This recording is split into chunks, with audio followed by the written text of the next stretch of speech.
Tete maishoni vauya vachitaura kuti vaNkomo vari kuvarambidza kuti vataure nemwana wavo, which is quite sad nekuti pabuda mascreenshots ekuti tytan Nkomo ari kuchengetwa namaishoni, asi zviri kuratidza kuti vanhu havachagari vese sezvatakambotaura mumastreets kuti vatete vanenge vadzokerana nasitana. So vanyorai vakati it is quite sad that people don't see how men use kids summer weapon. Ndafamba nebasa and everyone can see kuti ndiri kushandira vana vangu.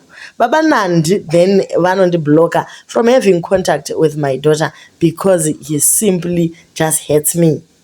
I'm so heartbroken that I don't have access kumwana wangu right now. Just a way to manipulate me to be at home and not work.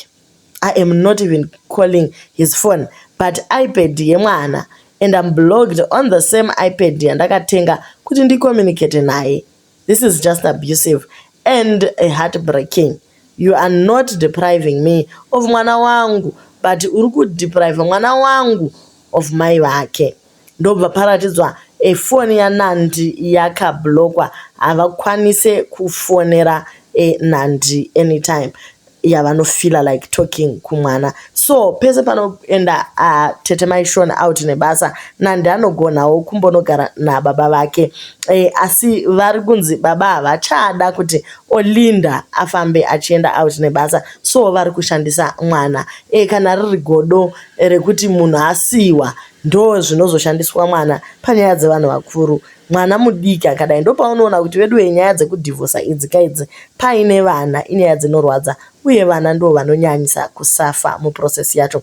Vazowedzera zvakare mashoko vakati avo vari close to him, please can you step aside and stop giving him bad advice, it won't end well. He said he wanted to leave UK as he has failed and has accrued too many debts. Ndakati aiwaka, why can't you find a job like everyone else and provide for your child? But hey, again, it was just manipulation so that I gave him money. So ivo nekutya kuti mukomana achaenda, Nandi odeprivewa of kuona baba vake, vakabva vatanga kutumira mari pamwe pacho kuna Njabulo Nkomo 130 pound, pamwe 100 pound, pamwe 50 pound.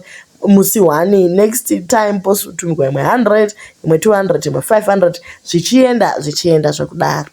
Guys, ko varume variko mazuvano vanombozvifambisa sei? Munhu anenge azviwanirawo bhebhi rake riri kutodiwawo chirona sewiki neru chaivo, but zvikwangomoka aiwa zvinokunda ngoma kurira. Vakamboramba napaya vakaita zvakare muchato wekudzokerana. Tese tikafara tikati zvanaka zvemuparadiso. Iko zvino zvakare Olinda akutaurazve nyaya dzakadai. So guys, this is very painful. Zvachose unongogara uri wenyu start uchingotanga wachata pamangwana maregana machata vanyora zvakare vakati wedwe, it's not like I don't give him some money on a daily basis to look after mwana when he is with her. He even comes to my house to get groceries because he can't buy her groceries. All I want is access kumwana wangu when I am not there and I have to work. So mwana paanoenda kunovhizita uko, baba anotoshaya kana mari yekumutengera manudhurusi. Guys, mukomana atinyadzisa. Timu rechindevere chiko naye wedwe woti uchengetwa nemukadzi, woti pacho pekunzi you have to stand up kuti uve dhedhi vemwana, unototora mwana negrosari raachanodya. Ndoka kunzi kwai vhizita ukasenga lunchbox yako kumba kwa baba vako chaivo vari kukundikana kukuchengeta. Izvinoboa. Dai varume vacho vaizogona kuvachengeta vana vacho zvaiva nani, but Olinda Kuti, she pays for everything. She pays for daughters as upkeep and school fees, even chero ndisipo ndinotovasira chero pocket money chero yepizza chaiyo. He is only with her pandinenge ndiri kubasa chete. Ini ndinogara naNandi. Iye haakwanisi kugara nemwana because anogara mubed sitter. Ndo tumwe tudiki tuya tunenge tucottage twekuti pane kamubhedha apo nechi isu kana tiri kuno Africa tongoti hai one room.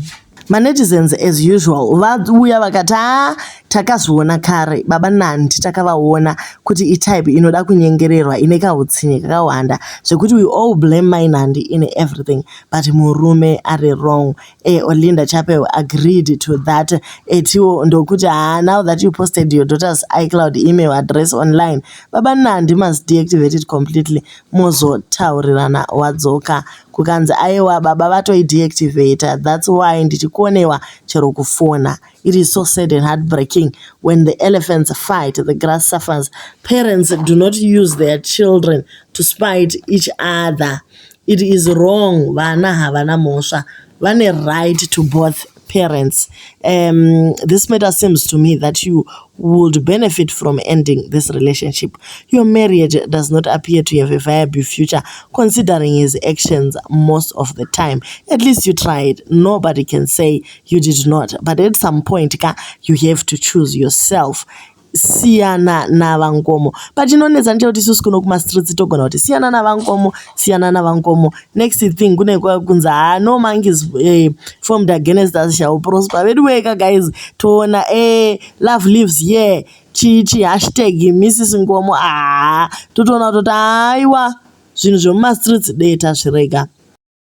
Pane manetizens ari kubhiliva kuti Mrs. Nkomo vachidhila nenyaya dzavo kuprivate vasauye nadzo pano papublic because the last time the whole country was invested in their relationship pavakarambana na dziva munhu wese was invested and then next thing tozoonazve zvakare vakutamba nadziva pa 40th birthday vanhu vakati ko zuro ndizuro maimbotukana hey dzakambomwa dzese munasave so vari kuti just in case you decide to move back in together and to continue with this marriage tichidawo kuti tisarewo tine respect yava Nkomo.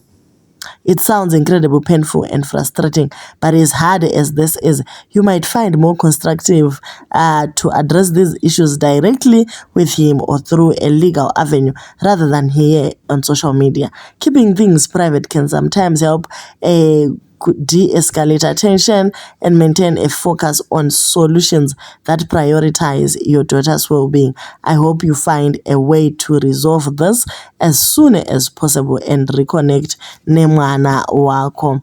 It is very clear that you are working hard to support your child, and it's devastating your child that your love and dedication are being undermined by this. Stay strong and hold the fact that your daughter knows you love her deeply. If you haven't already, maybe consider seeking legal advice to ensure your rights as a mother are protected. Please do so.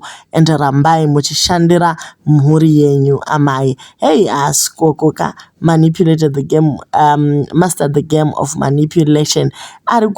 Chaka mabatani ese kupressa pana Olinda pa guys kutanyatso reactor iarizi zvake and on social media zvinobva zvaita kunge skoko ndiye victim panyaya iyi guys handizivi kuti tingazvifambisa sei but kuroorana nevanhu vati kurei pamaturity apa tinenge tagona because vana skoko vari kutoda zvekutobuda panze vachinotamba naNandi imikani zvinhu zvacho unotoona wega kuti iwewe ndiwe wega adult mumba umu ende munhu waunga uchiti murume wako ndiye anenge achitori first born yako anenge achitori mwana chaiko zvimwe unotoona kuti vana Shoni vatori nematurity yakatonyanya kudarika yababa Nandi kungotaurawo guys please do not shoot the messenger but anyway hapana munhu anonzi kwai angarambidza mwana kutaura namama pafoni aiwa guys zvinenge zvanyanya unoda kuti Olinda auye agare pasi seizve iwewe uchishaya chero mari yechingwa.